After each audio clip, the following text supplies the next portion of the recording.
The learning outcomes for our video are to be able to identify the 3 stages of development, the level of risk associated with each, and the reasons behind them. To be able to identify both positive and negative risks, understand the influencing factors and the outcomes associated with both. To understand the links between Hall's storm and stress theory and adolescent risk-taking.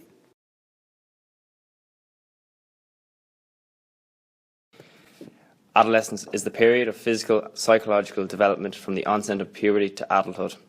Risk-taking is the practice of taking action which might have undesirable consequences.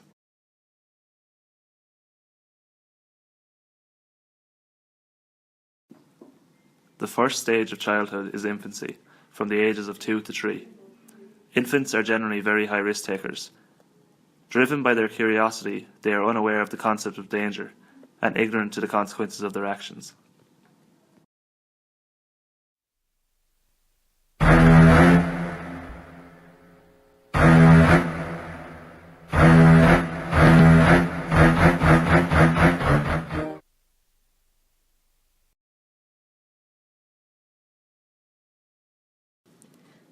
The next stage of development is pre-adolescence, ages 7 to 9. During this stage, children take less risks because they are more aware of the consequences involved. They are heavily influenced by their parents, who more regularly emphasise safety points to them.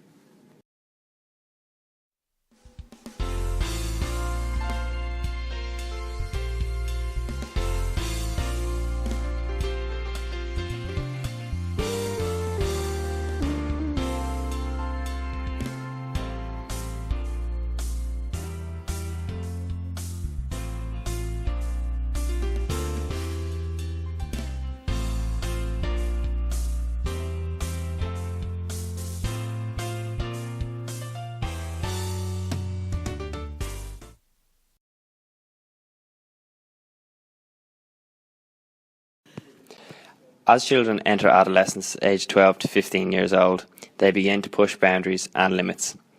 They come in conflict with authority as they question rules they are told to abide by. Adolescents strive to keep up with peers in an attempt to appear cool.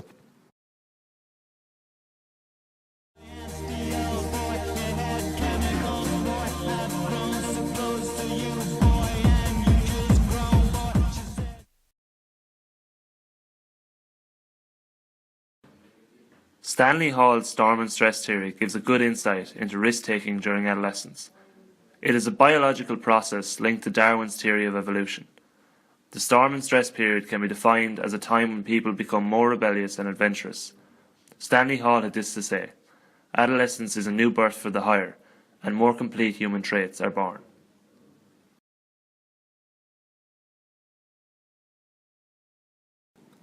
Contrary to popular belief, not all risk-taking is bad. Risks can be separated into 2 categories: positive and negative.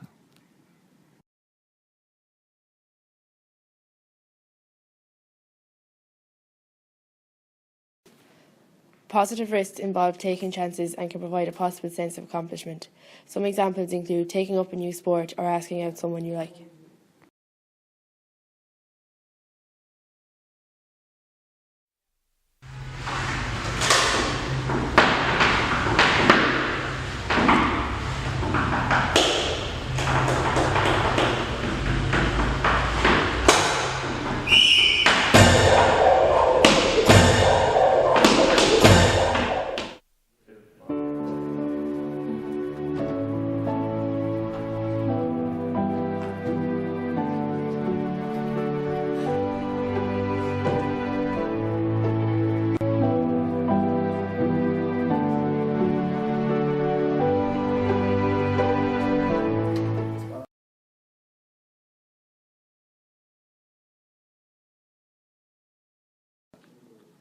Negative risk-taking can often be associated with dangerous activities.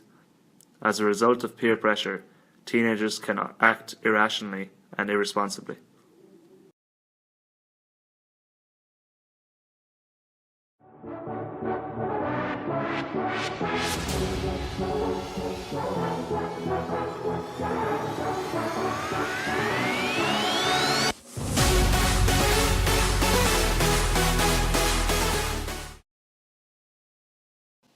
The 3 stages of development all have varying levels of risk-taking associated with them.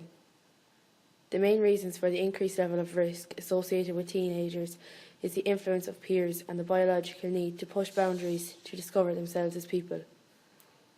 You must remember that not all risks are negative, and many teenagers engage in positive risks which impact their health and confidence in a beneficial manner.